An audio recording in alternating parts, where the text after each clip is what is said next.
Welcome to Corporate Snooze, slow stories of business innovation, corporate history, and other related subjects, chosen specifically for their sleep-inducing qualities. So relax, unwind gently, and let the subject matter do the rest. In this video, we explore the history of economics. In the earliest human societies, before there were formal theories or written treatises about how resources should be allocated or how goods should be exchanged, there were practical arrangements that emerged from the necessities of daily life. People produced things that they needed. They traded with one another when it was beneficial. They organized their labor, and they made decisions about what to plant, what to make, what to store for the future. These decisions were economic in nature, though they were not yet understood through any systematic framework or described using specialized vocabulary. The questions of what to produce, how to produce it, and how to distribute what was produced.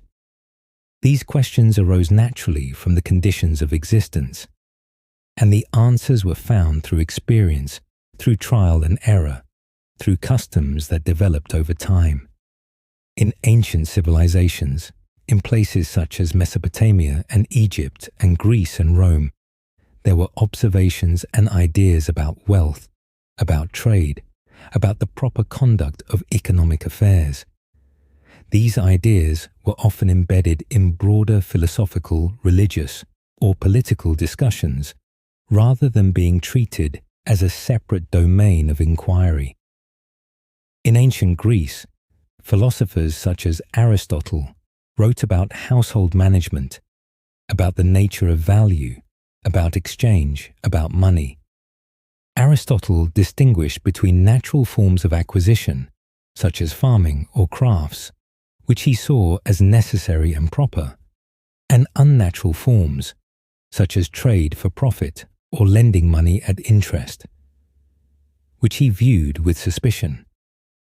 He thought about what made something valuable, whether value was intrinsic to an object or whether it arose from human needs and desires. His writings touched on economic topics, but they did so within the context of ethics and politics, within discussions about the good life and the proper organization of the polis.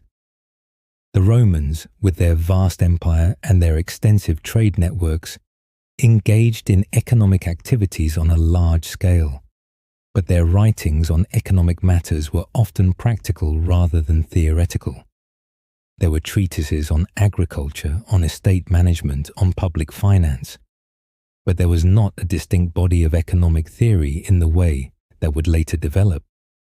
The medieval period in Europe saw some discussion of economic matters, often in the context of religious and moral concerns.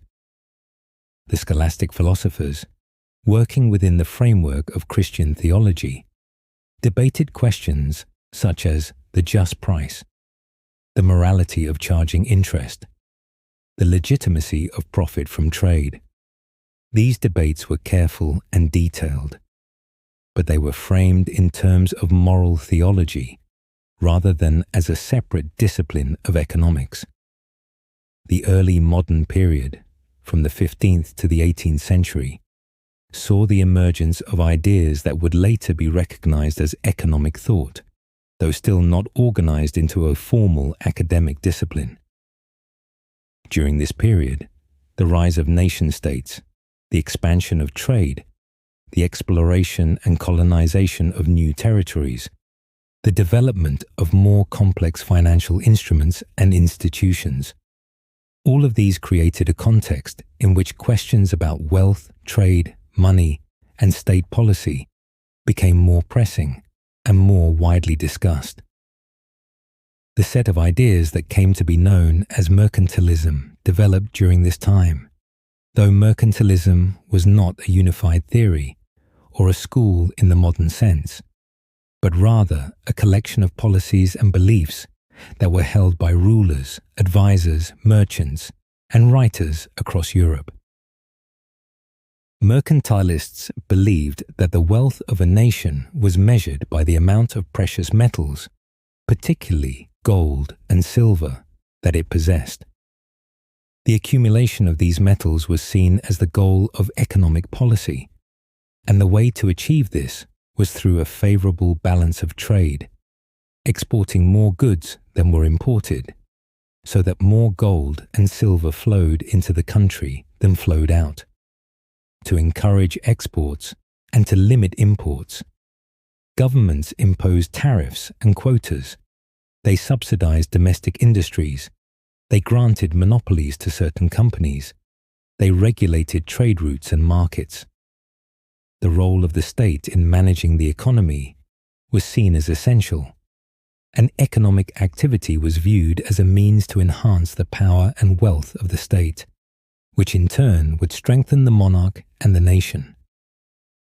Mercantilist writers produced pamphlets and treatises arguing for particular policies, analyzing the state of trade, proposing reforms.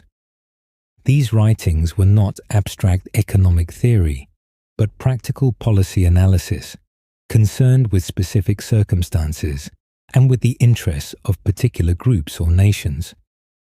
There was little concern with general principles that might apply across different contexts or with understanding the economy as a system with its own internal logic. The focus was on what the government should do to increase the nation's stock of precious metals and to promote the industries that were seen as valuable. Over time, some thinkers began to question mercantilist assumptions and to propose different ways of thinking about economic matters. In France, a group of writers known as the physiocrats developed ideas in the mid-18th century that represented a shift away from mercantilist thinking. The physiocrats believed that wealth came not from the accumulation of gold and silver, but from agriculture, from the land's productive capacity. They thought that only agriculture produced a surplus, that manufacturing and trade merely transformed existing materials without creating new wealth. They advocated for policies that would support agriculture, including reducing restrictions on the grain trade and reducing the tax burdens on farmers. The physiocrats also introduced the idea of natural economic laws, principles that governed economic activity in the same way that physical laws governed the natural world. They believed that these laws should be discovered and respected, and that government intervention in the economy should be minimized, allowing natural processes to operate freely. The ideas of the physiocrats were influential in France and were discussed more widely in Europe. Though their specific conclusions, particularly the emphasis on agriculture as the sole source of wealth, were not universally accepted, their broader contribution was to begin to think about the economy as a system, as something that could be studied and understood, and to introduce the idea that there might be natural principles that governed economic phenomena. The publication in 1776 of a book titled An Inquiry into the Nature and Causes of the Wealth of Nations, written by Adam Smith, a Scottish moral philosopher, is often seen as a founding moment in the development of economics as a distinct field of inquiry. Smith's book was long, detailed, and wide-ranging, covering topics such as the division of labor, the functioning of markets, the role of self-interest, the nature of value, the sources of economic growth, the proper role of government, and the history of economic development. Smith synthesized ideas from earlier writers, including the physiocrats, and he developed his own arguments and frameworks that would shape economic thinking for generations. One of Smith's central ideas was that the wealth of a nation was not its stock of gold and silver, but the annual production of goods and services, the real output that could be consumed or used by the population. He argued that this output could be increased through improvements in productivity, particularly through the division of labor, the specialization of workers in particular tasks. Smith famously described a pin factory where the process of making pins was broken down into many small steps, with each worker specializing in one step, and he noted that this division of labor allowed far more pins to be produced than if each worker made entire pins individually. The division of labor increased efficiency. It allowed workers to become more skilled at their specific tasks. It reduced the time lost in switching between tasks, and it created opportunities for the use of machinery to further enhance productivity. Smith believed that markets, when left to operate freely, would coordinate economic activity in beneficial ways. Individuals pursuing their own self-interest, seeking to improve their own circumstances, would be led, as if by an invisible hand, to promote the general welfare, even though that was not their intention. A baker baking bread to earn a profit was providing bread to the community. A farmer growing wheat to sell was feeding people. A merchant transporting goods was making those goods available where they were needed. The pursuit of profit motivated people to produce what others wanted, and competition among producers kept prices reasonable and encouraged innovation and efficiency. This was a very different view from the mercantilist emphasis on government control and regulation. Smith did not advocate for a complete absence of government. He recognized that there were roles for government, including providing for defense, administering justice, maintaining public works and institutions that private parties would not adequately provide, and protecting society from injustice and oppression. However, he believed that many of the restrictions and interventions that governments engaged in under mercantilist policies were counterproductive, that they hindered trade, protected inefficient producers, and reduced overall prosperity. He argued for freer trade, for reducing tariffs and restrictions, for allowing individuals to pursue their economic interests with minimal interference within a framework of law and order. Smith's ideas about value, about what determined the price of goods, were developed at length. He distinguished between the value in use, the utility or satisfaction that something provided, and the value in exchange, the amount of other goods that something could be traded for. He noted that some things, like water, had great value in use but little value in exchange, while other things, like diamonds, had little value in use but great value in exchange. Smith explored the relationship between labor and value, suggesting that the amount of labor required to produce something was a fundamental determinant of its value, though he also recognized that prices in actual markets were influenced by supply and demand, by competition, by the costs of production, including not only labor, but also capital and land. The Wealth of Nations was widely read and influential, and it shaped the thinking of policymakers, scholars, and educated readers. Smith's arguments for free trade, for limiting government intervention, for understanding markets as self-regulating systems, these became central to what is often called classical economics, a body of thought that developed in the late 18th and early 19th centuries, building on Smith's foundations and extending his ideas in various directions. David Ricardo, an English economist, writing in the early 19th century, made significant contributions to classical economics, particularly in the areas of value, distribution, and trade. Ricardo was concerned with understanding how the total output of an economy was divided among the different classes of society, the landlords, the capitalists, and the workers, and how this distribution changed over time.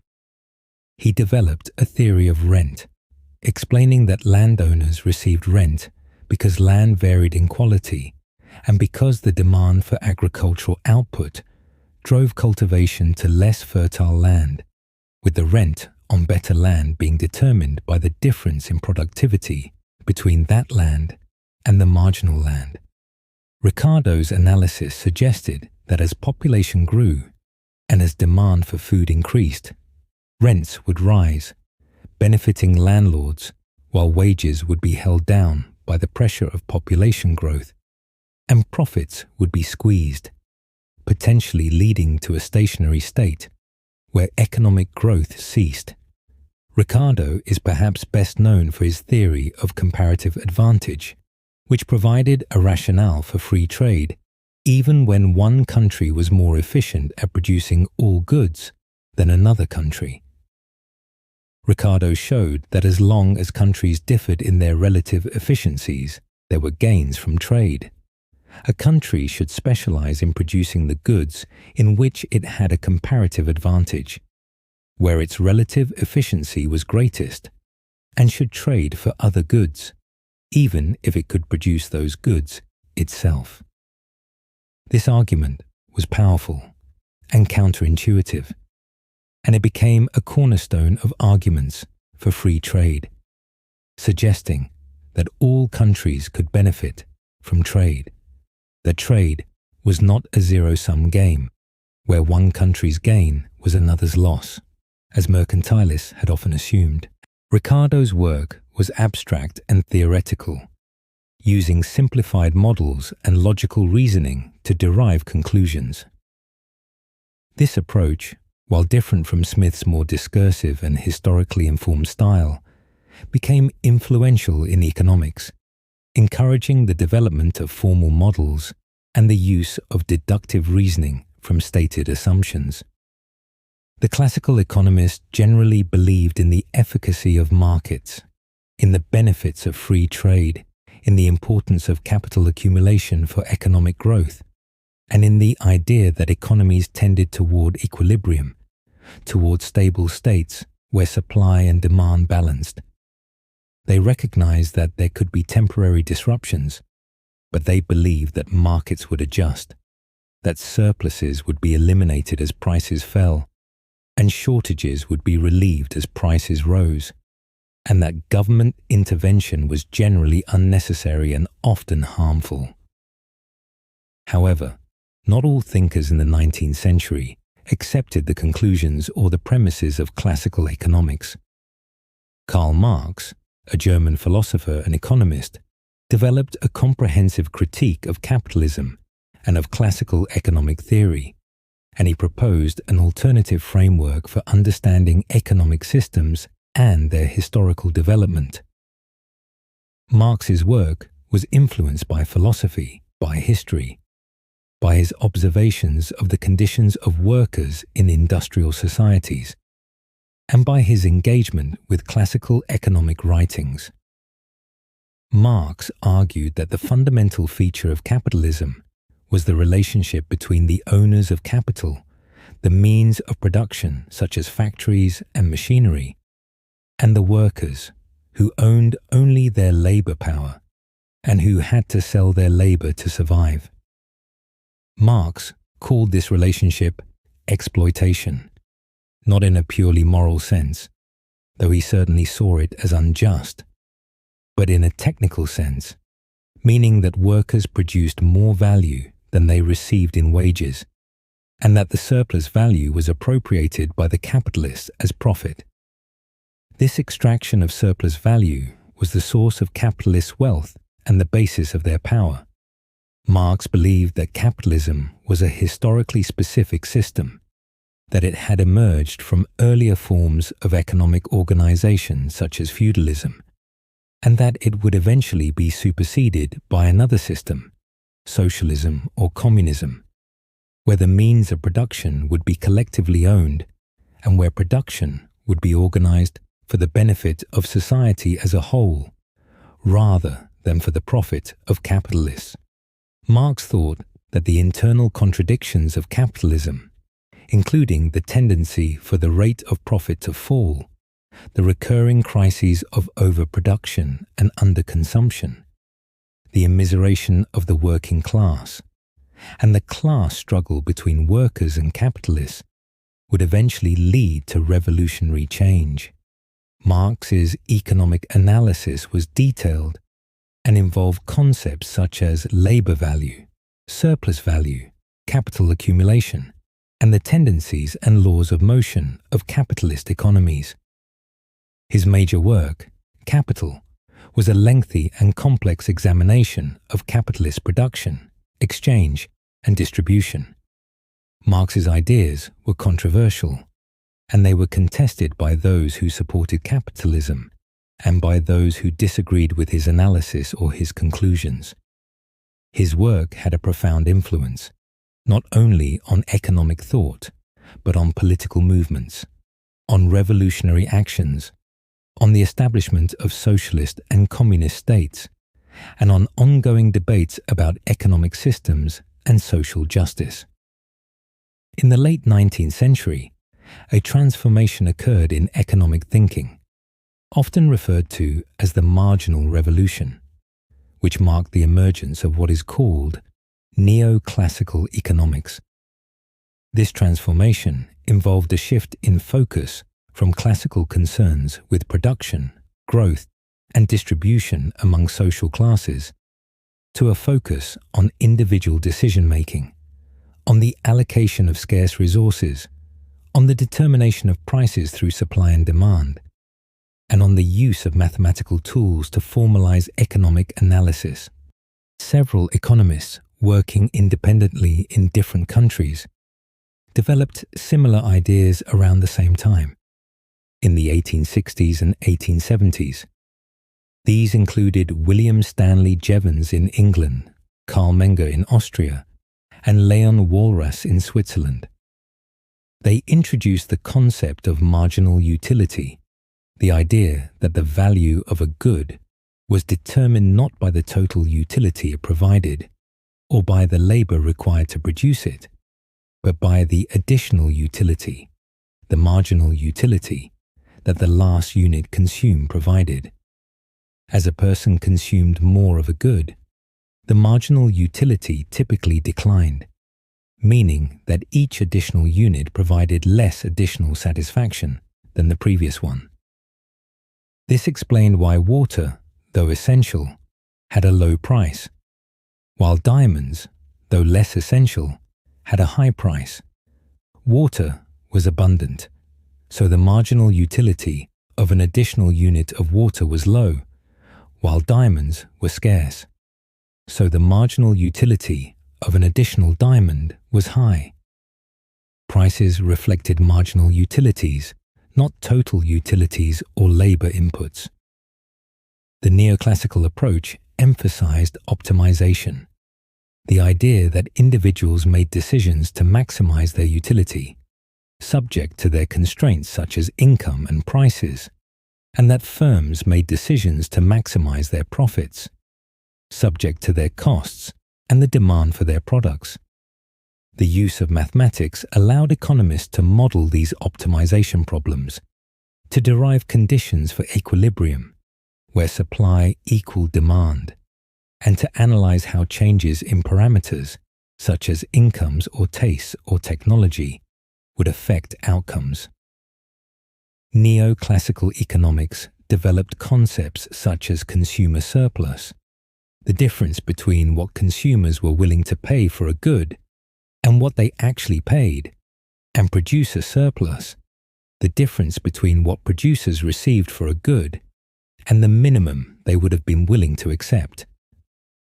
The sum of consumer and producer surplus was seen as a measure of the total welfare or benefit generated by a market, and neoclassical economists analyzed how different market structures and policies affected this welfare. The neoclassical framework also included the development of general equilibrium theory, particularly by Leon Walras, which attempted to model the entire economy as a system of interrelated markets, where the prices and quantities in all markets were determined simultaneously, with all markets clearing, meaning that supply equaled demand in every market. This was a highly abstract and mathematically demanding project, and while it provided insights into the interdependencies in an economy, it also required strong assumptions about rationality, about information, about the absence of frictions and imperfections. The neoclassical approach became dominant in academic economics by the early 20th century, and it provided the foundation for much of the economic analysis and teaching that followed. However, not all economists were entirely satisfied with the neoclassical framework, and various critiques and alternative approaches continued to be developed. The early 20th century brought new challenges and new developments in economic thinking. The experience of the First World War, with its massive economic mobilization and disruption, and the subsequent economic difficulties, including hyperinflation in some countries and severe recessions, prompted renewed attention to questions about the stability of capitalist economies, about the role of money and credit, about the possibilities and limits of government intervention.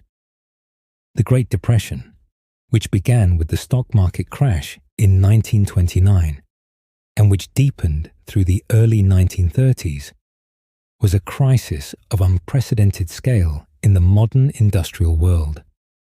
Unemployment reached levels above 20% in many countries. Industrial production collapsed. Banks failed. International trade contracted sharply, and there was widespread hardship and social dislocation.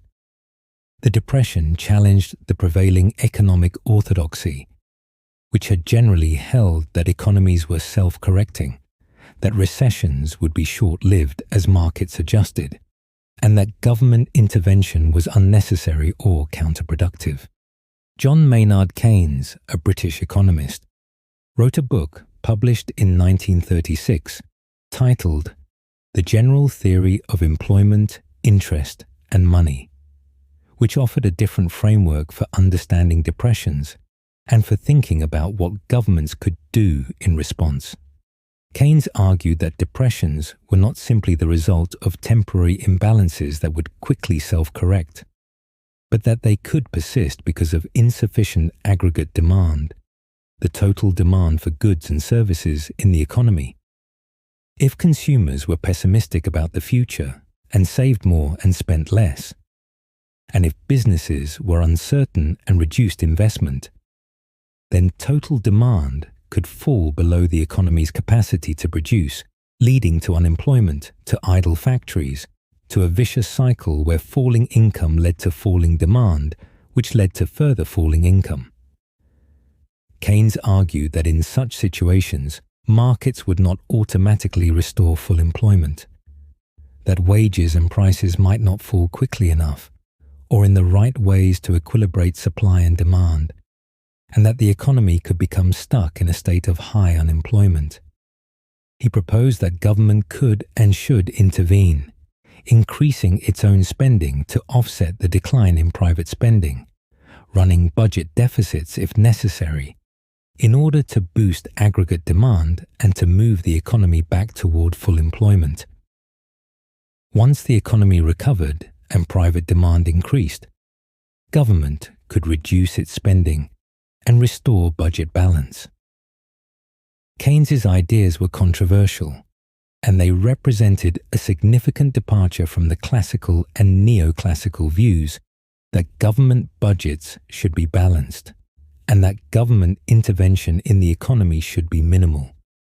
However, the severity of the Depression and the apparent failure of conventional policies to address it made many economists and policymakers receptive to Keynesian ideas.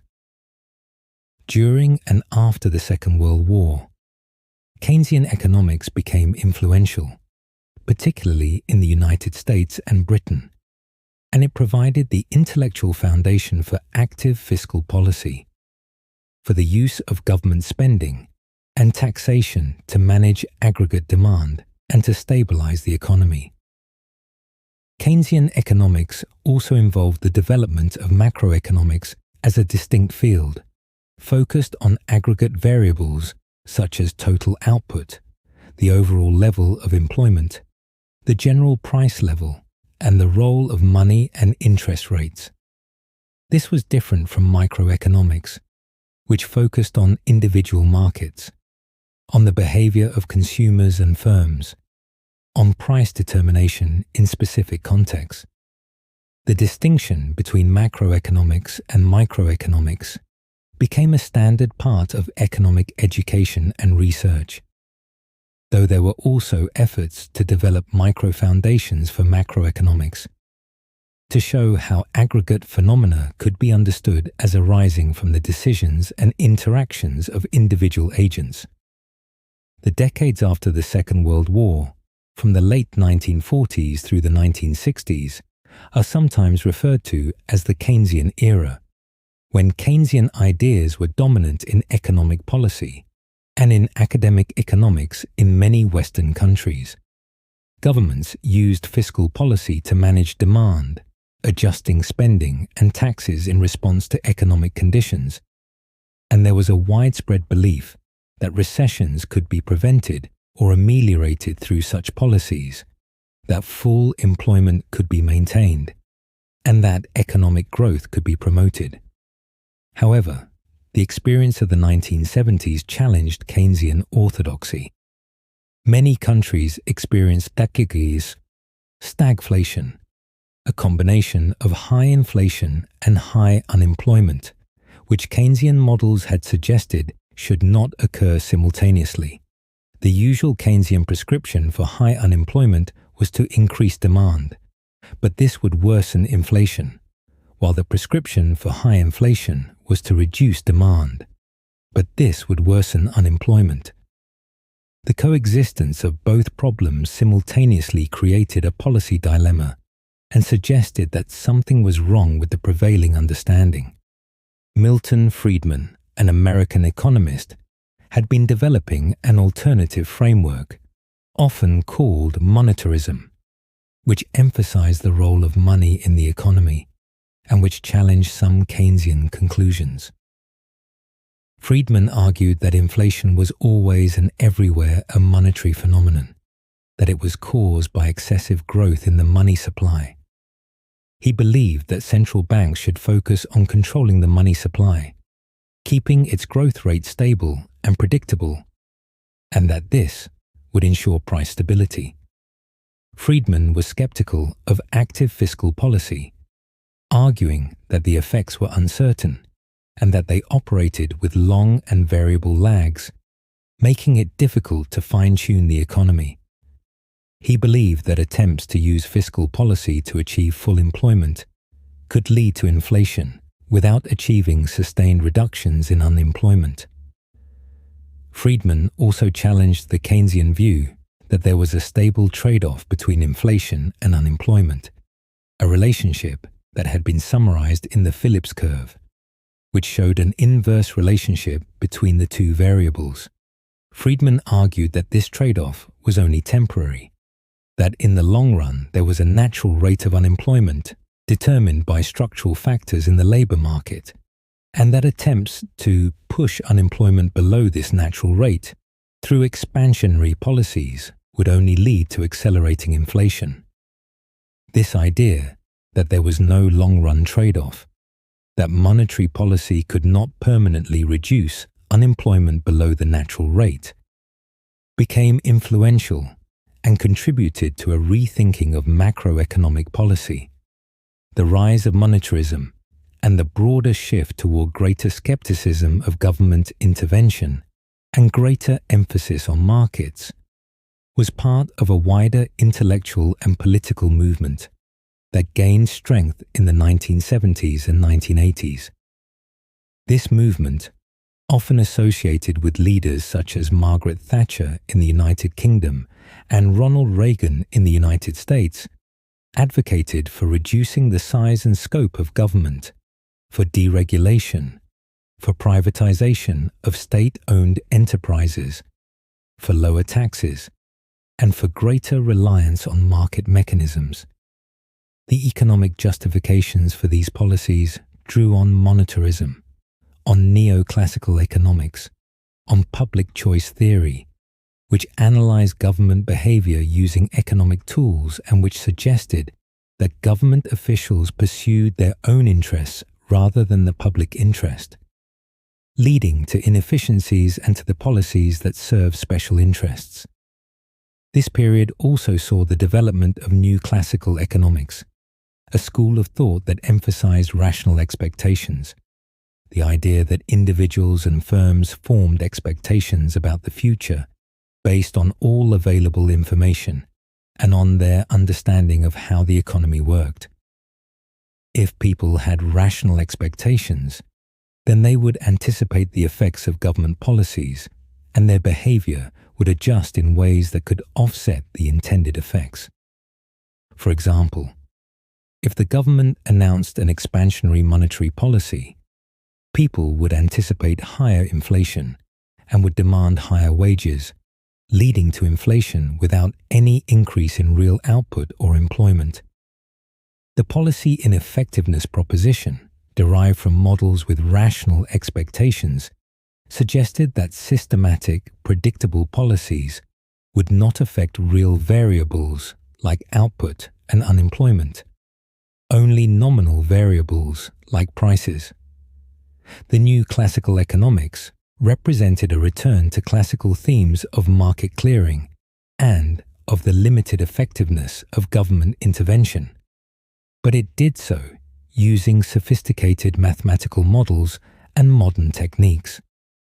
This work was highly technical, and it was debated extensively within academic economics, with some economists finding the assumptions and conclusions compelling, and others arguing that the models were unrealistic, that markets did not always clear, that information was not perfect, and that government policies could and did have real effects. While these debates were ongoing in macroeconomics, other areas of economics were also developing. The Austrian School of Economics, which had originated with Karl Menger, one of the founders of marginal utility theory, continued as a distinct tradition, particularly associated with economists such as Ludwig von Mises and Friedrich Hayek. The Austrian school emphasized the importance of individual action, of subjective value, of the process of market coordination, and of the role of prices in transmitting information and in guiding decentralized decision-making. Austrians were skeptical of mathematical formalization, preferring verbal reasoning and logical analysis, and they were critical of central planning and of government intervention, arguing that planners could not possess the dispersed knowledge that was held by individuals throughout the economy, and that was coordinated through markets. Hayek, in particular, made contributions to the understanding of how markets use and coordinate information, and he argued that the price system was a mechanism for communicating knowledge that no central planner could replicate. His work on the knowledge problem, on the impossibility of rational economic calculation under socialism, was influential, though it remained somewhat outside the mainstream of academic economics, which was dominated by neoclassical and Keynesian approaches. Institutional economics, another school of thought, emphasized the importance of institutions, of social norms, of legal frameworks, of organizations, in shaping economic behavior and outcomes. Institutional economists argued that the abstract models of neoclassical economics, which assumed rational individuals optimizing in markets, neglected the social and institutional context in which economic activity took place. They pointed to the variety of institutions that existed in different societies and in different historical periods, and they suggested that understanding these institutions was essential to understanding economic phenomena. Figures such as Thorstein Veblen in the early 20th century and later economists such as John Commons and Gunnar Myrdal contributed to institutional economics And while it did not become the dominant approach, it influenced economic sociology, economic history, and development economics, and it provided a counterpoint to the more formal and abstract methods of mainstream economics. In the later decades of the 20th century, economics continued to evolve and to diversify. The development of game theory, which analyzed strategic interactions among individuals or firms, provided tools for understanding situations where one person's decisions depended on what others did, such as in oligopoly markets, in bargaining, in auctions, in political processes. Game theory became widely used in economics, and it influenced many areas, from industrial organization to international trade to contract theory. Behavioral economics emerged as a field that incorporated insights from psychology into economic models, challenging the assumption of perfect rationality that was standard in neoclassical economics. Behavioral economists documented systematic biases and heuristics that people used in making decisions, deviations from the predictions of standard models, such as overconfidence, loss aversion, framing effects, and the use of mental shortcuts that sometimes led to errors. They argued that these insights should be incorporated into economic analysis and that policies could be designed to account for these behavioral patterns to help people make better decisions through mechanisms such as default options, nudges, and simplification of choices. Behavioral economics became influential, particularly in policy discussions, and it received recognition with Nobel Prizes awarded to psychologists and economists working in the field. The question of economic development, of why some countries were rich and others poor, of how poor countries could achieve sustained growth and improvements in living standards remained a central concern. Development economics drew on various theoretical traditions and on empirical studies of different countries' experiences. There were debates about the role of foreign aid, about the importance of institutions versus geography versus culture, about the strategies for industrialization, about the effects of globalization, about the role of international organizations such as the World Bank and the International Monetary Fund, and about the design of policies to promote development.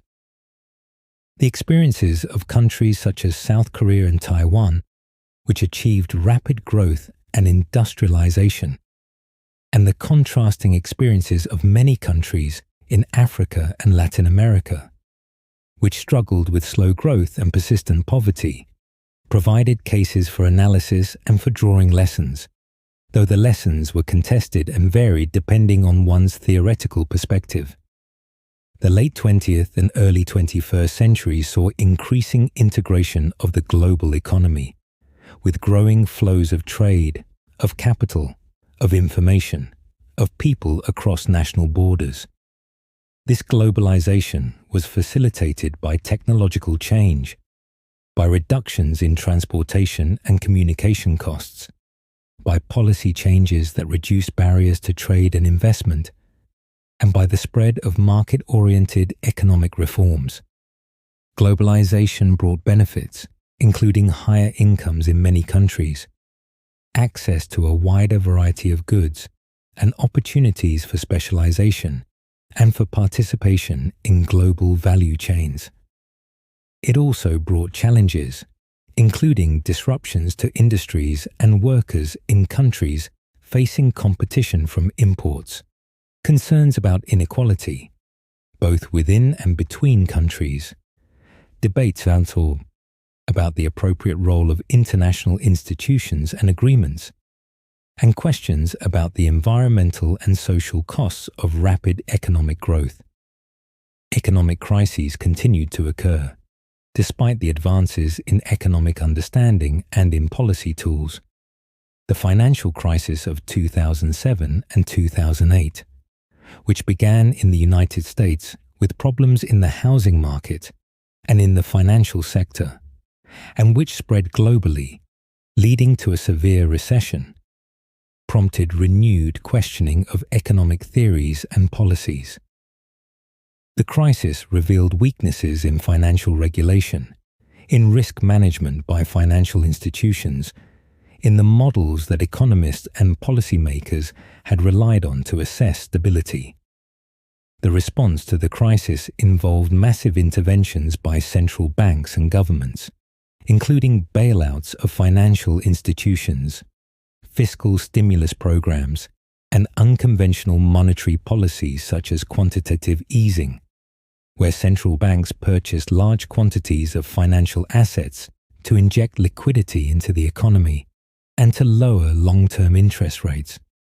The aftermath of the crisis led to debates about the causes, about the appropriate regulatory responses, about the effectiveness of the interventions, about the distributional consequences, and about whether the crisis represented a failure of neoclassical economics or whether it was an example of the kinds of disruptions that occur even in well-functioning market economies.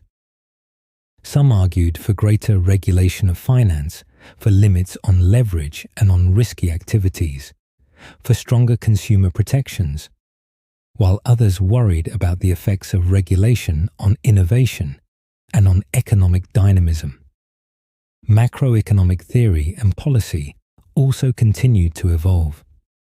Central banks in many countries had adopted inflation targeting, setting explicit targets for the inflation rate and using monetary policy tools to achieve those targets.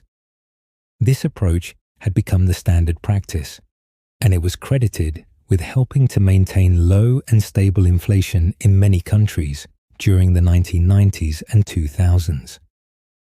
However, the financial crisis and the subsequent period of slow growth and low interest rates raised questions about the limitations of monetary policy, about whether central banks had sufficient tools to respond to severe downturns, especially when interest rates were already near zero, and about the appropriate division of responsibilities between monetary and fiscal authorities. The study of economics in the early 21st century was characterized by a plurality of approaches and methods. The mainstream of the profession continued to be dominated by neoclassical frameworks, by the use of mathematical models, by econometric analysis of data, by an emphasis on rigorous methods and on empirical testing of theories. There was increasing use of experimental methods, both in laboratory settings and in the field, where economists would design interventions and measure their effects, providing evidence on causal relationships and on the effectiveness of policies. There was also increasing use of large data sets and of advanced statistical techniques, enabling more detailed and nuanced analysis of economic phenomena. At the same time, there were critics who argued that mainstream economics was too narrow, too focused on mathematical formalism, at the expense of institutional and historical understanding, too dominated by certain ideological assumptions, too disconnected from the concerns of ordinary people, and too slow to recognize its own limitations. There were calls for greater pluralism, for incorporating insights from other disciplines, such as sociology and political science and psychology, for paying more attention to power, to conflict, to distributional issues, for being more open to heterodox perspectives, such as Marxian, post-Keynesian, feminist, ecological, and other approaches that challenged mainstream assumptions and priorities. Economics as a discipline remained a work in progress, with ongoing debates, with new questions arising from changing circumstances, with new methods and data sources enabling new kinds of analysis, and with the perennial challenge of understanding complex systems where human behavior, institutions, technologies, and policies all interacted in ways that were difficult to predict and difficult to control.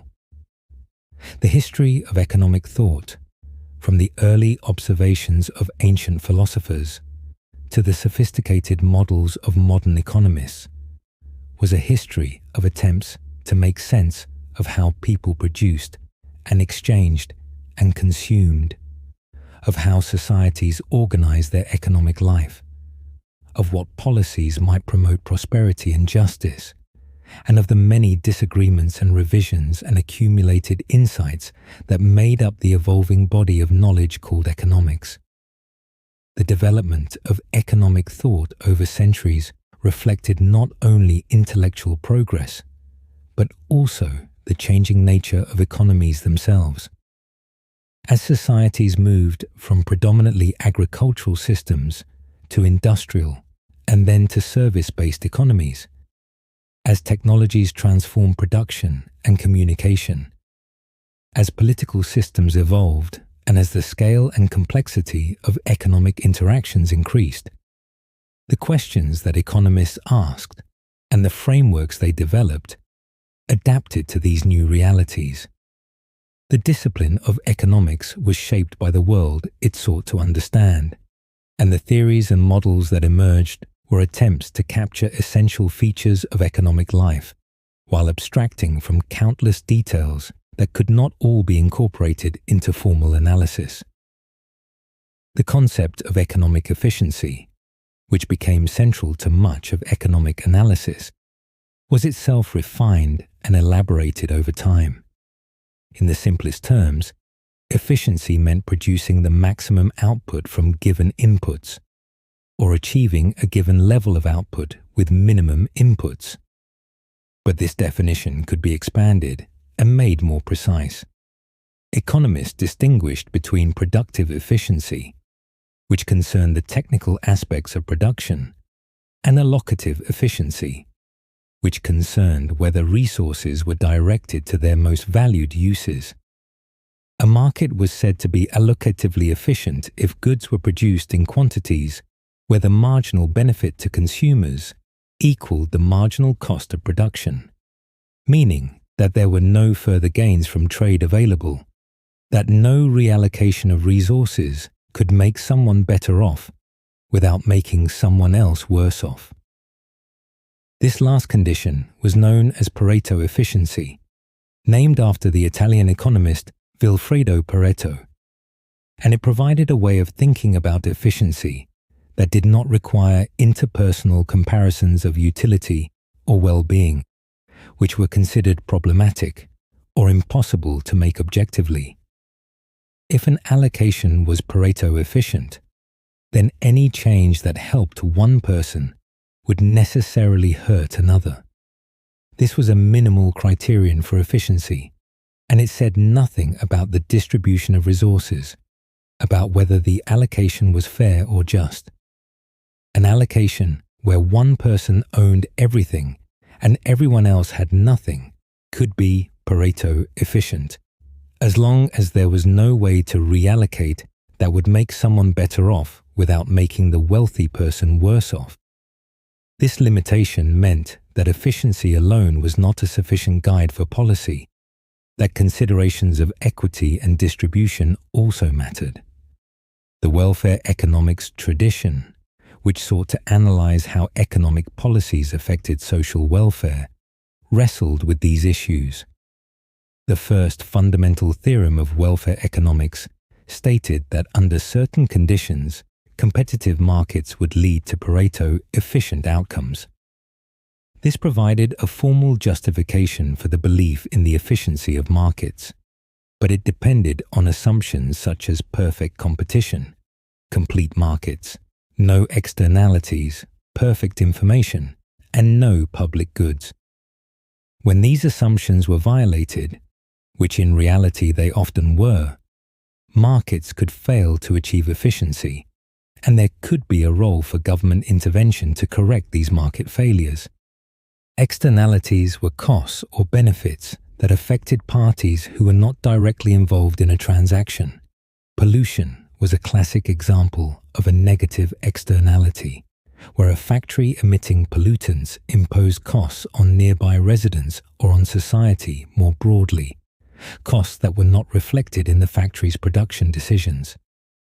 Public goods were goods that were non-excludable, meaning that it was difficult or impossible to prevent people from consuming them, and non-rivalrous, meaning that one person's consumption did not reduce the amount available for others. National defense was an example, as was clean air. Because of the non-excludability, private markets would underprovide public goods, as individuals had incentives to free ride, to enjoy the benefits without paying. These and other market failures provided justifications for government intervention, for regulations, for taxes and subsidies, for public provision of certain goods and services. However, the existence of market failures did not automatically mean that government intervention would improve outcomes. Public choice theory, which emerged in the mid-20th century, applied economic analysis to political behavior and to the workings of government. Scholars such as James Buchanan and Gordon Tullock argued that politicians and bureaucrats were motivated by self-interest, just as private individuals were, that they sought to maximize their own utility, which might include getting re-elected, increasing their budgets, gaining power or prestige. This meant that government decisions might not serve the public interest, but might serve special interests, might be influenced by lobbying and by rent-seeking behavior, where individuals or groups expended resources trying to obtain favorable government policies. Public choice theory suggested that government failure was also a possibility, that government intervention might be costly, inefficient, or counterproductive, and that the choice between markets and government was not simply a choice between imperfect markets and perfect government, but between imperfect markets and imperfect government.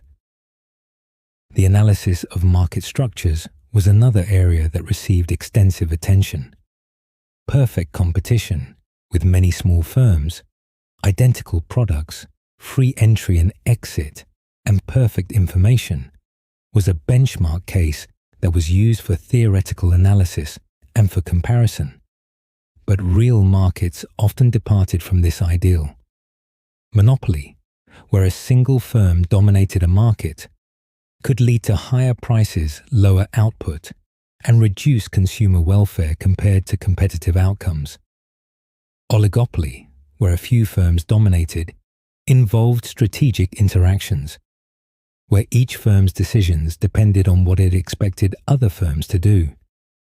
The tools of game theory were used extensively to analyze oligopolistic behavior, to understand outcomes such as price wars, collusion, product differentiation, and entry deterrence.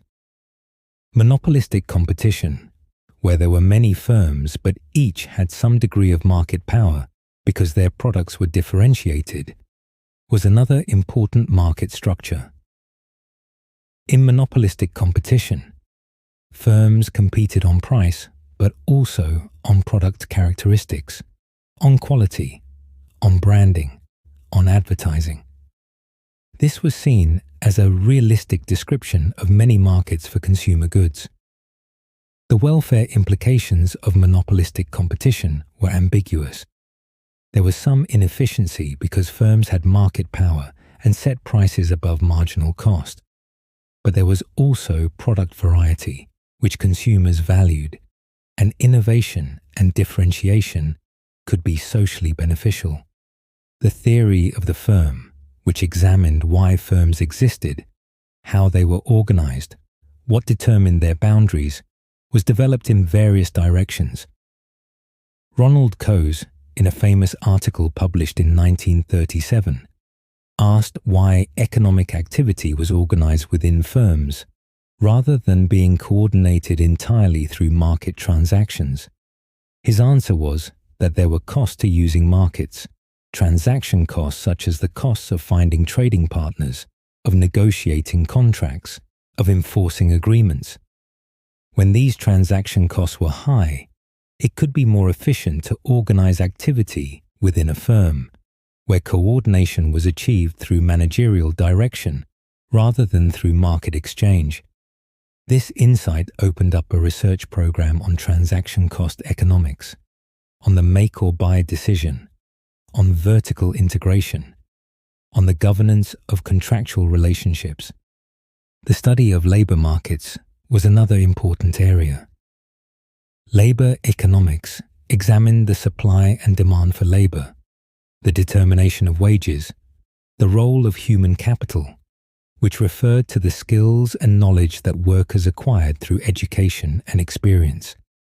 Investments in human capital could increase productivity and earnings, and the theory of human capital, developed by economists such as Gary Becker, provided a framework for analyzing decisions about education, about training, about migration, about health.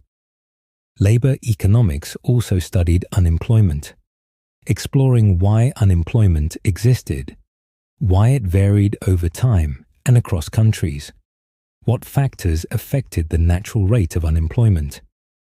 Explanations included frictions in the labor market, the time it took for workers to find jobs and for firms to find workers, the existence of minimum wages or unions that kept wages above market clearing levels, and mismatches between the skills workers had and the skills employers needed.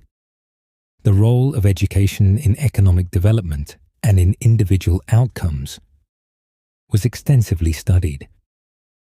Education was seen as an investment in human capital, as something that increased productivity, but it was also seen as a signal, a way for individuals to demonstrate their abilities to employers, a way to sort people by capability.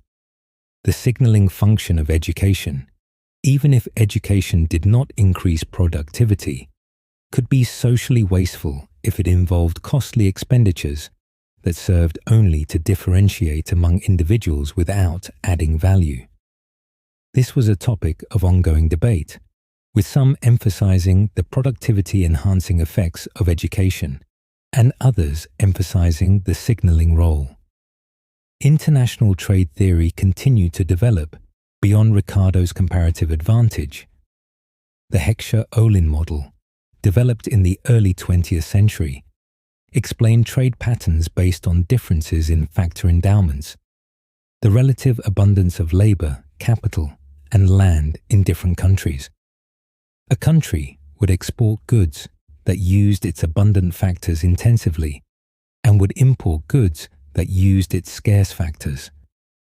This model provided insights into how trade affected income distribution within countries, predicting that trade would benefit the abundant factor and hurt the scarce factor.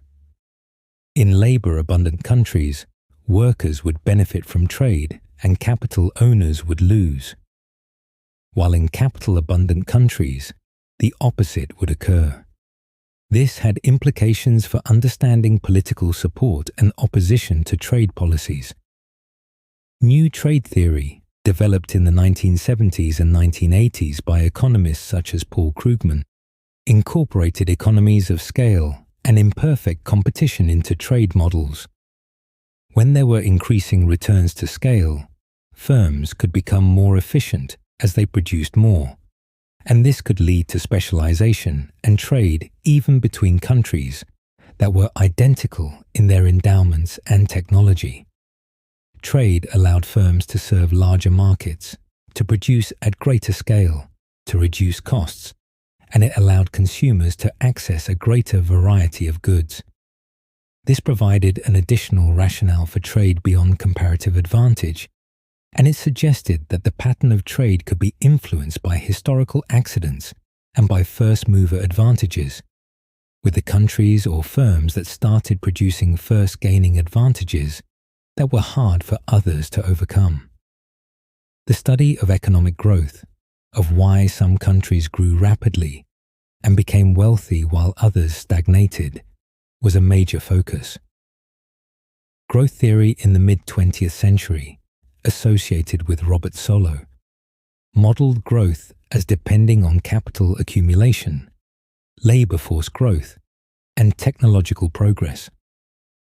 The Solow model suggested that differences in income levels across countries could be explained by differences in saving rates, in population growth, and in the efficiency with which inputs were used.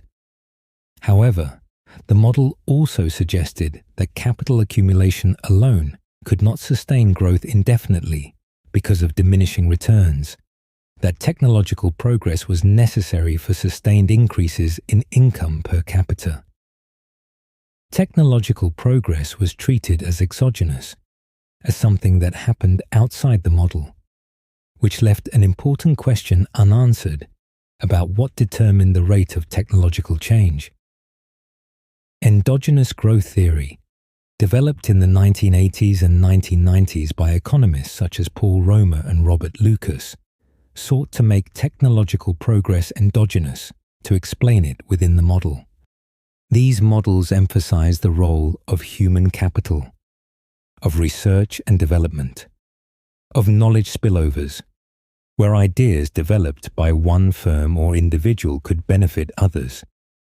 They suggested that policies that encouraged education, that supported research, that protected intellectual property, could affect the long-run growth rate, not just the level of income. This had implications for development policy and for understanding the sources of sustained prosperity. The study of inequality, of how income and wealth were distributed within societies, was another important area.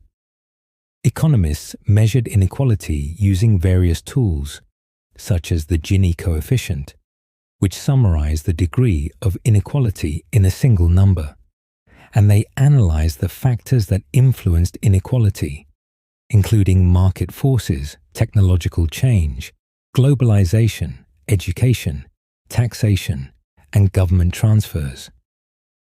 There were debates about whether inequality was increasing in many countries, about the causes of any such increase, and about whether and how policy should respond. Some argued that high levels of inequality were harmful, reducing social cohesion, limiting opportunities for those at the bottom, and potentially undermining democratic governance. Others argued that inequality was a natural outcome of differences in talent and effort, that high incomes for successful entrepreneurs and innovators provided incentives for innovation and risk-taking, and that policies to reduce inequality could harm efficiency and growth. The measurement of economic activity and well-being was also a subject of reflection and debate. Gross domestic product, GDP, was the standard measure of a country's economic output, the total value of goods and services produced within a country's borders in a given period. GDP per capita was often used as a proxy for living standards, with higher GDP per capita indicating greater prosperity. However, GDP had limitations as a measure of well-being. It did not account for the distribution of income, for the value of non-market activities such as household work or volunteer work, for environmental degradation, for the depletion of natural resources, for the quality of goods and services, or for various other factors that contributed to well-being. Economists and others proposed alternative measures, such as the Human Development Index, which incorporated health and education along with income, or measures of happiness or life satisfaction, which asked people to assess their own well-being. The role of government in the economy remained a contentious issue, with different schools of thought emphasizing different aspects and reaching different conclusions. Some emphasized the importance of property rights, of the rule of law, of stable institutions, of limited government that provided a framework for market activity but did not interfere extensively. Others emphasized the need for government to correct market failures, to provide public goods, to regulate industries where competition was limited, to address externalities, to redistribute income to reduce inequality and to provide a social safety net. The balance between these perspectives varied across countries and over time, and it was influenced by political ideology, by economic circumstances, by historical experiences. The financial sector and its role in the economy was another area of extensive study. Finance facilitated the flow of capital from savers to borrowers, allowing funds to be allocated to productive investments, allowing risks to be shared and managed. Financial markets, including stock markets, bond markets, and various derivatives markets, provided mechanisms for price discovery, for liquidity, for diversification. Financial institutions, including banks, insurance companies, pension funds, and investment funds, intermediated between ultimate savers and ultimate borrowers, providing services and bearing risks. The efficiency of financial markets was a topic of considerable interest. The efficient market hypothesis, in its various forms, suggested that asset prices reflected all available information, that it was not possible to consistently achieve above-average returns through trading based on publicly available information, because any such opportunities would be quickly exploited and would disappear. This hypothesis was supported by some empirical evidence, but was also challenged by anomalies, by evidence of predictable patterns in returns, by the existence of bubbles and crashes that seemed inconsistent with rational pricing. Behavioral finance, drawing on insights from psychology, suggested that investors were subject to biases and to herd behavior, that market prices could deviate from fundamental values, and that financial markets were not always efficient. The regulation of financial markets and institutions was debated. Regulations were justified on the grounds of protecting consumers, of ensuring the stability of the financial system, of preventing fraud and abuse, of addressing asymmetric information problems where one party to a transaction had more information than the other. However, regulations also impose costs, could stifle innovation, could create moral hazard if they led institutions to take excessive risks in the belief that they would be bailed out, and could be subject to regulatory capture, where the regulators served the interests of the regulated industry rather than the public interest. The monetary system and the conduct of monetary policy were central to macroeconomics. Central banks, such as the Federal Reserve in the United States, the European Central Bank, the Bank of England, and others around the world, were responsible for managing the money supply, for setting short-term interest rates, for overseeing the payment system, and for maintaining financial stability.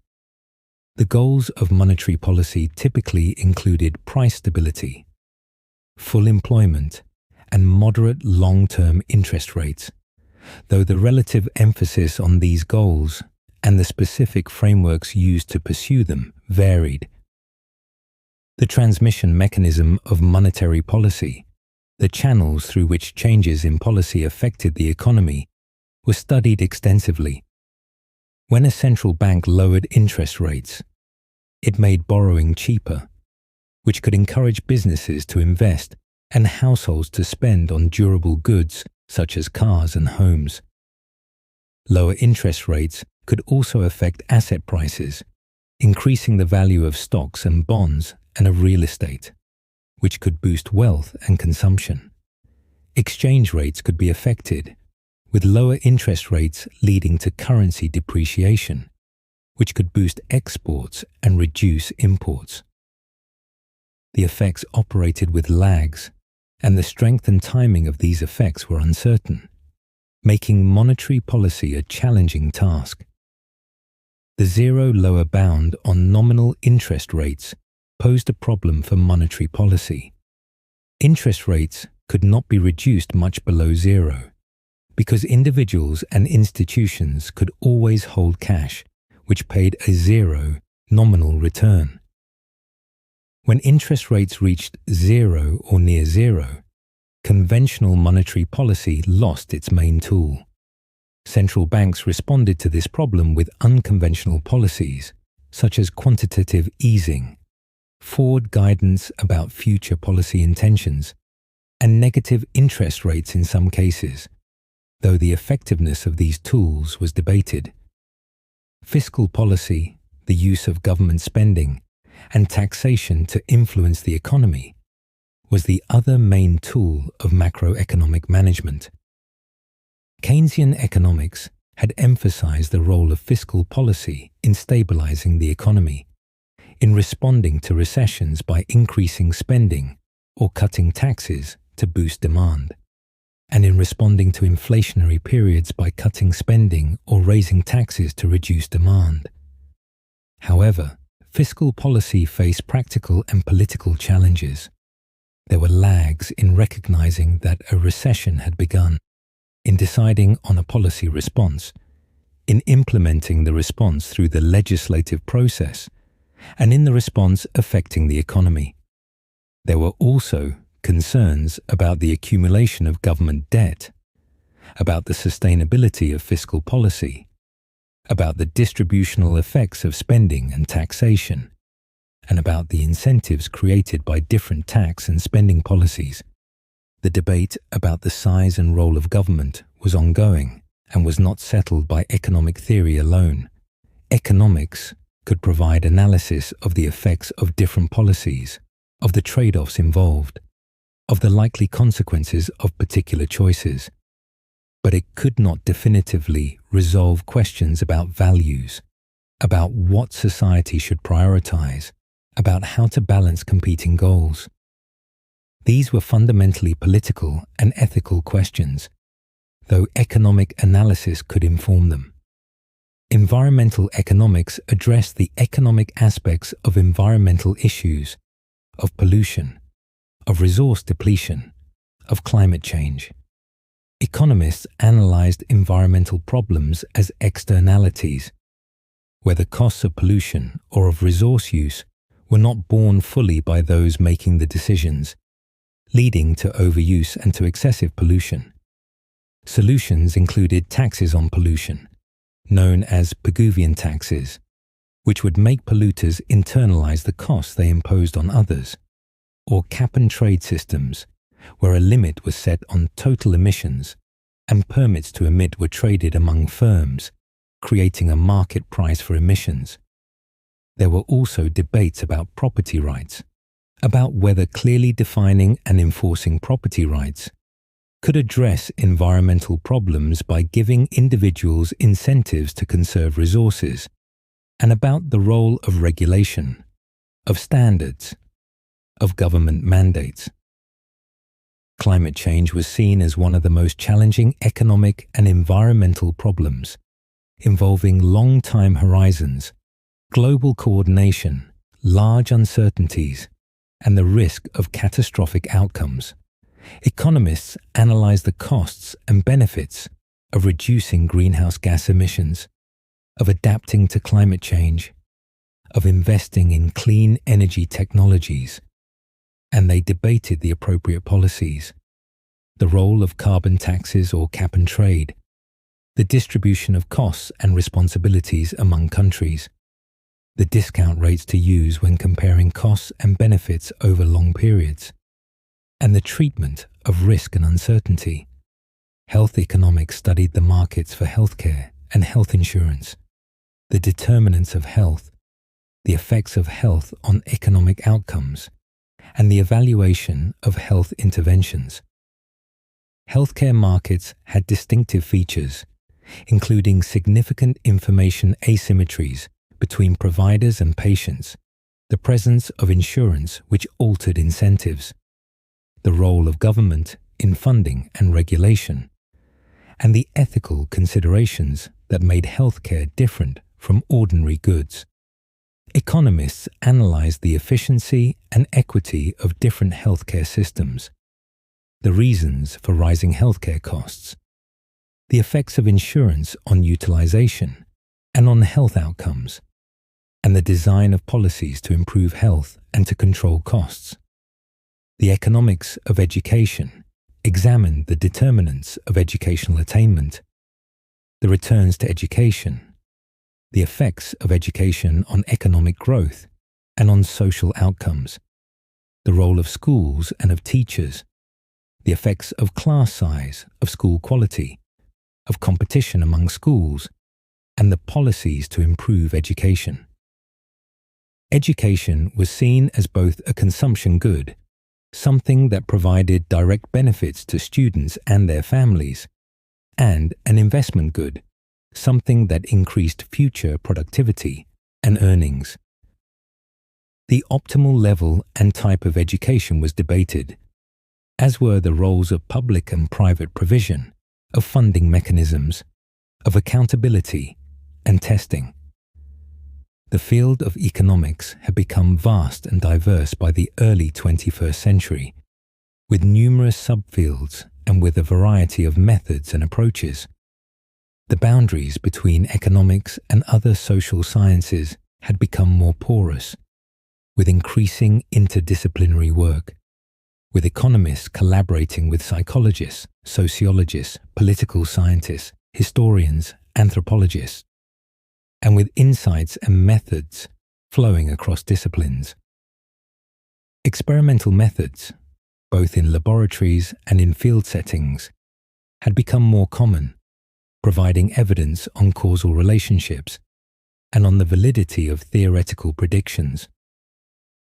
Computational methods and big data were enabling new kinds of analysis, allowing economists to study phenomena at finer levels of detail and to test theories against large data sets. The state of economics today is characterized by both confidence and uncertainty. Confidence by some in well-established theories, methods, and empirical knowledge. Uncertainty in the sense that theories are continually being tested. The quest for understanding is ongoing. Choices about economic policy affect millions of lives, and better understanding leads to better outcomes for individuals and for societies. This brings our story to an end. Sleep well.